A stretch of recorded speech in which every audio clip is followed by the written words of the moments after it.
Let's go now. A little life out here.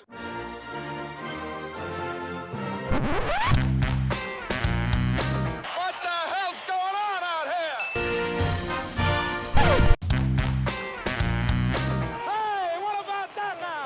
Hello everybody, welcome to the UK Packers podcast. As usual, I'm your host at SteeDDNFL on Twitter, and of course follow the group at UK Packers. I took a hiatus slightly because you can still hear my voice sounds absolutely poxy, right? So I was going to get on and recap or review the Bears game on Quicks and Posh, but I couldn't do it because I could literally not speak. It was whispery stuff and I was screeching like a pterodactyl. So I'm kind of back. So just bear with the sort of monotone, weird sounding voice. It's for a number of different reasons. The sort of late night in Manchester for the meetup, it didn't help the voice, but goddammit, it helped the spirit. I cannot express enough how incredible meetups are in person.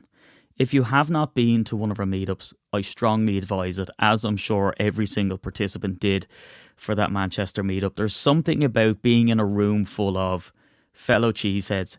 And look, there's all types of characters there, right? There's me, who's a bit of a Mad Hatter Irishman who'll come up and talk to you. I mean, it's often that I'll go up and talk to someone and they've no idea who I am. Not that I'm somebody, but the fact that I set up the UK Packers and I'm running the meetup, they're just there. And I don't know how they heard about it, so that happens. And then there's other people who are diehards. They're OGs. They've been there for a long time. There's newbies who haven't supported the game for a long time. There's lads who are from the opposing team who are brought there. There was a table full of strangers for a while who just happened to be in the pub. And then there's even people who travel from a long way. Shout out to the Blackpool duo. Who, just like to be around Packers fans, don't want to be jumping up and down and slapping ass and all that kind of stuff at tables. Just sit relatively quietly, enjoying themselves at a table, each other's company and the atmosphere of the room. Lads at the bar, you can be a sort of social butterfly or not, as you like. And they really are special. Seeing all the familiar faces again, getting to know people, because that's what it's all about. There's so many posers out there who, are in the industry to slap their face on absolutely everything that goes out. And then there's a fan group like ours who really get a kick at a meeting up and bringing people to Lambeau and, doing the important sort of fan connection stuff, because that's what it's all about. There's an awful lot of clout chasers. But our group is not like that. It's just full of like-minded people who've been doing it and meeting up, back from the very beginning. It's unreal. And like what some lad said to me in the Manchester meetup, that he felt it's important to support it. He had to get on a train, and me had to get on a plane and fly out on the very first plane the next morning and go to work. And this guy said, look, it's important. We see how important this is, that you have to come and support this thing, which is exactly why, even if Jordan Love or Jesus himself was to land in Wales and declare that he wants to watch the Packers-Vikings game, I wouldn't go, because everyone was screaming for that Welsh meetup. Absolute pain to organise. I organised it, promoted the living hell out of it, and I think 12 or 15 people showed up. So again, Wales, lovely place. And by the way, Manchester, I just love the place. I love the city. So thanks to all the people that came. If you're listening to this, I'm going to try recap the game, and I wasn't through beer goggles because I didn't have a sup on the night. Someone asked me as well, is my tooth better? No, it's still in half. So I reached out to the dentist and I was told to get on that waiting list. So the pain stayed away. So onwards and upwards we go, that chewing one side of your mouth thing. So yeah, massive shout out to the people that came out to Manchester. The venue was fantastic. They really treated us well. We had drinks tokens and stuff for people on the night, and yeah, just great. I mean, we'll be going back there for sure if they'll have us. So next year is going to be the biggest year for meetups in the fan club. I'd love to, and this is probably unachievable, right? But I'd love to have a meetup in a different location every single week where practical, right? Because the problem with this was that the turnout was great, but it wasn't as good as it could have been, and that's because for loads of different factors, close to Christmas and all that jazz, but they flexed the game from 6 o'clock to 9:25, which sort of put people off because we were there till 1 in the morning, and then we went out again. I got back to the hotel and everyone got back to their hotel if they didn't stay around and have a couple of drinks. It was very late on a Sunday, so if we could get some nice, 12/6 p.m. games, well then it'll be super duper. Quick shout out to the Matt LaFleur haters. Very quiet lately. Where he is at? Where he's gone? Have you homered it into the hedge? Incredible. incredible. What a game. And this just goes to show you that just wait. Just wait long enough. You know what I mean? Like, don't be throwing your toys out of the pram. This is 4 wins on the trot for the Packers. We're locking down the NFC North, which is pretty much the opposite of what we were doing last year. We weren't.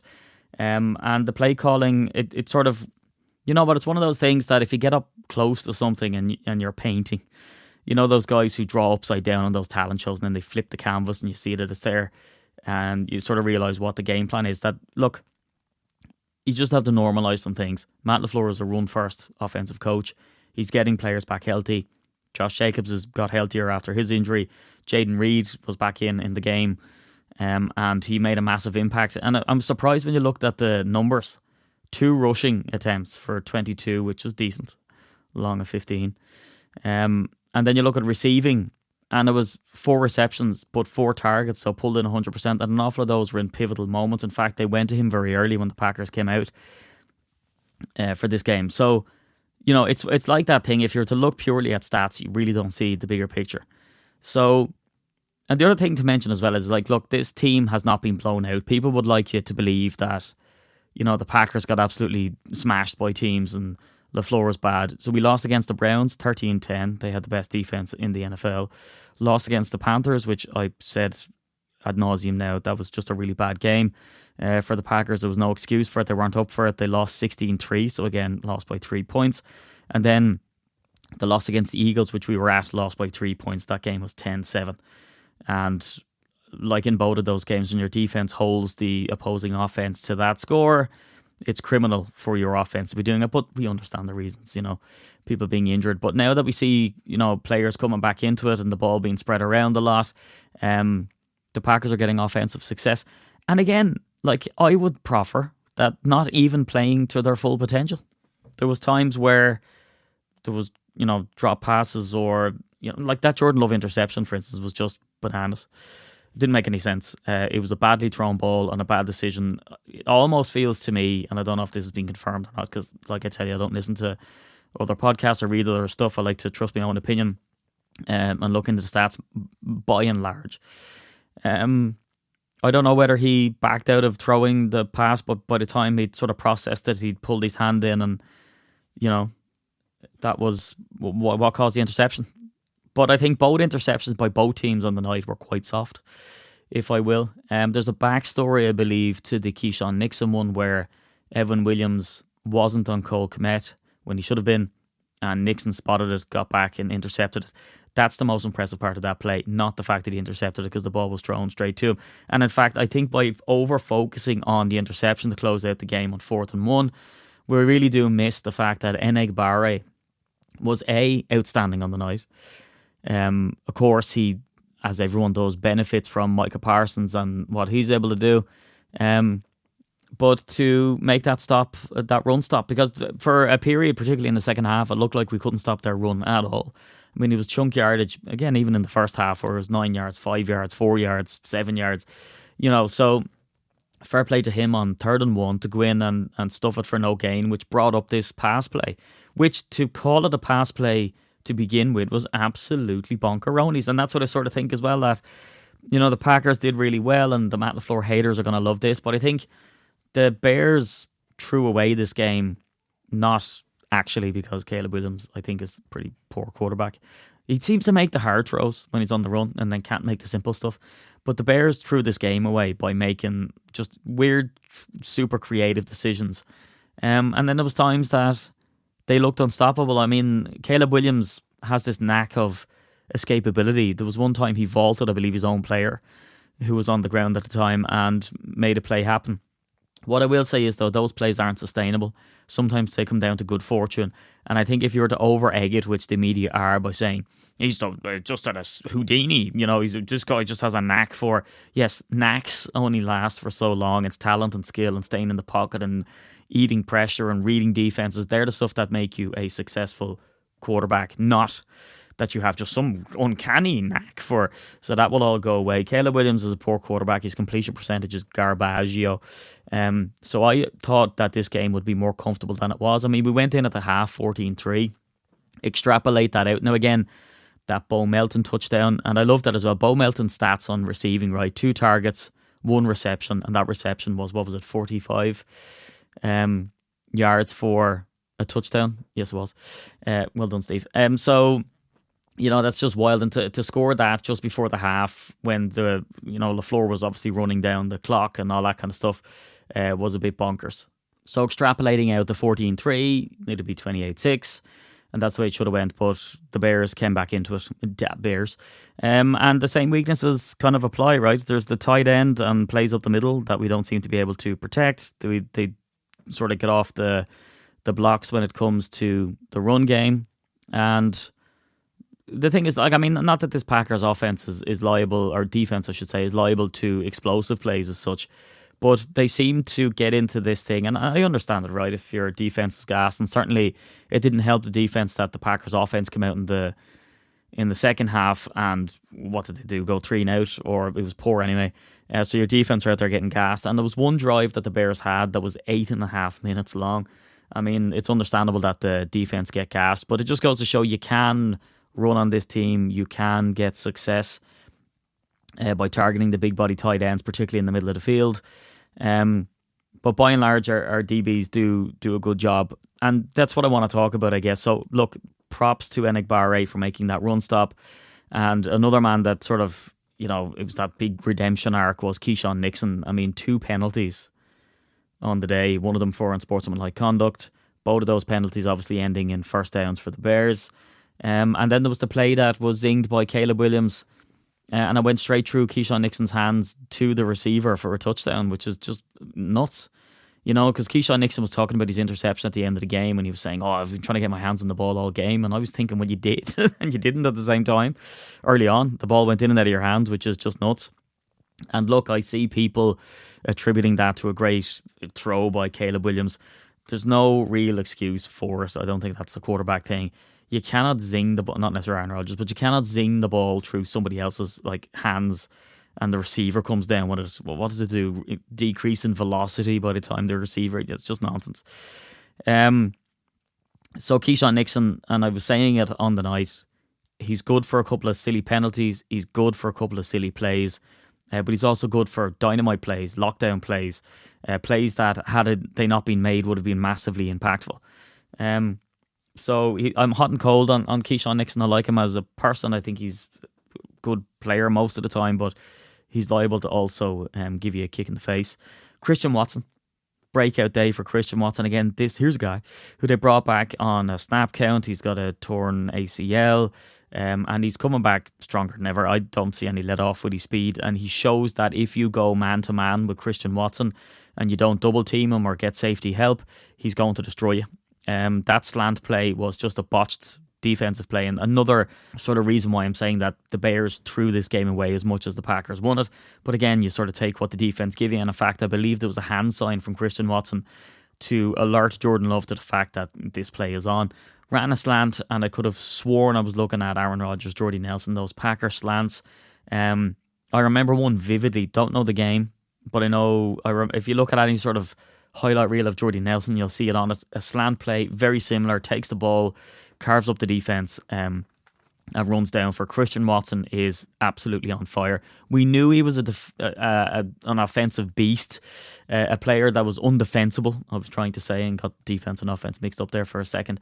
But just sort of suffered from a couple of bad drops early in his career, which got him sort of a bad rep. And then with these sort of constant injuries, that accident where he tore in his ACL was just a freak accident. So we're hoping that he's back. But with a speedster like Christian Watson, there's high risk and high reward with him. There's a very high risk of him being injured again solely because he's such a speedster. He's such fine-tuned, fast twitch muscle. And then, he's a receiver. So he's going to see himself contort in different ways and get landed on. And just that explosiveness that comes from him, there's that risk there. But he is an absolute miracle to behold. The other thing that I see in this is that Love is spreading the ball around. This is not the offense of Aaron Rodgers because look, he's got Christian Watson. Josh Jacobs is good out of the backfield for, leaking the ball out if you're in trouble, but they try blitz Jordan Love. So he's got weapons that he can dump it off to. Romeo Dobbs is another one. most of the time sure hands, most of the time gets separation enough that you can take a gamble on it.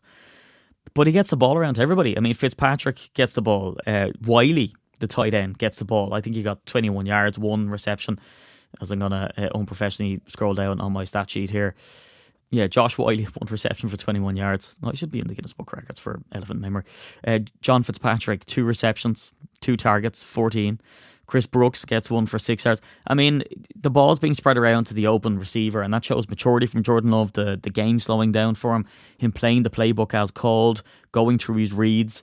I don't want to over-egg it too much, but I just think it's a really positive sign, and that's complemented by Josh Jacobs. This is the Matt LaFleur offense. It's predicated on the run. You go for the run first, you get your play action down. And not enough good things can be said about Josh Jacobs. 20 carries, 4.3 average, 1 touchdown on 3rd down, which could have brought up a really grisly 4th down, and you're deciding what you want to do. 86 yards, which, again, he's not going to be in the MVP race for. He's not putting up over 100 yards. But all of these yards are hard fought. They're intelligent yardage. And then the sort of crowning moment was that 21-yarder where he had 4/5 Bears defenders on him. He makes one sort of sidestep jukey move and converts that play, which was absolutely pivotal. Gets tackled in the red zone. Looked like he was potentially going all the way. And that is Josh Jacobs in a nutshell, really. Just one of the guys who makes play happen. He's the Micah Parsons as such of the offense to a degree. Micah Parsons, when you look at his measurables on paper, there's plenty of guys that are bigger than him, bigger reach, more muscle mass, but he's just an unbelievably talented player that makes things happen, makes you respect him, and warrants a double team. Josh Jacobs is exactly the same. He'll make a run up the middle for no gain. He'll make a run into the B gap for 2 yards, and then he's capable of doing this type of stuff, and he's extremely durable as well. And look, this game is, bonkers. If you look at the team stats, yet again, it looks like the Bears would win this game if I was to block off the logos. The Bears had more first downs with 21 versus 17, more passing first downs, which is nuts because Caleb Williams is nothing to write home about. They'd more total plays with 68, where we had 52. Same amount of drives on all of that, which shows you, same amount of drives, looks like they've got more production. And the time of possession was 33.5 minutes for the Bears compared to our 26. And then to add to that, the penalties, they committed 4 for 17 yards, whereas we committed 6 for 55, giving them 2 first downs by penalties, Keyshawn Nixon. And we still ended up eking out this game, and particularly in the first half, you would look at the Bears and go, they're extremely poor. But to the same extent that the Packers haven't been blown out in games, we haven't dominated many games, apart from kind of early in the season, and this game came down to the last drive again. So, it's kind of, it has that feeling that the Packers offense haven't reached their potential. And that the Packers defense, where they've had games where they haven't been doing it at the same time, is basically, I think, what I'm trying to say. Because when we've held up opposing offenses, as I stumble over myself in my sick voice, to 10 points, the offense haven't put it up. So, and that's why this game against the Denver Broncos is going to be interesting, because Bo Nix is getting all the headlines and they're banging on that he's the next generation and all that. If you dig into his stats, and I don't want to ruin it for quick snaps, not great. Their defense is, on course to get a bajillion sacks. So I think if Jordan Love can exploit the blitz like he did, because you don't blitz Jordan Love. The key to beating the Packers is solid coverage on the back end. Get your DBs to lock them down. Double team the likes of Christian Watson where you can. Contain Jordan Love and don't let, if it's a pass play, good luck to you, but contain Jordan Love and let him look around the field, and he's going to throw the ball into the stands. Don't blitz him. If you blitz him, he's been very, very good. One of the best quarterbacks in the league, I believe. Definitely top 5 for exploiting blitzes. So that's what's going to be interesting when we come up against the Broncos. Will they bring that pressure? Do they have enough muscle up front to not have to bring a blitz but still get those quarterback pressures? Who knows? But this is a game, again, where the defense looked gassed in the second half and the offense got above 27 points, win secured on to the next one. And then added to the fact that the Bears tried to throw the ball on 4th and 1. And I believe Ben Johnson came out yesterday and said that had they got that touchdown, that they were going to go for the 2-point conversion and just end the game on that, which is scary enough. So look, fantastic game to watch. Unbelievable game to have a meet-up about. And just sort of shows again that as our offense start to get healthier, and look, we're without Devontae Wyatt as well. I mean, there's swings and roundabouts, right? Devontae Wyatt, his impact is immeasurable.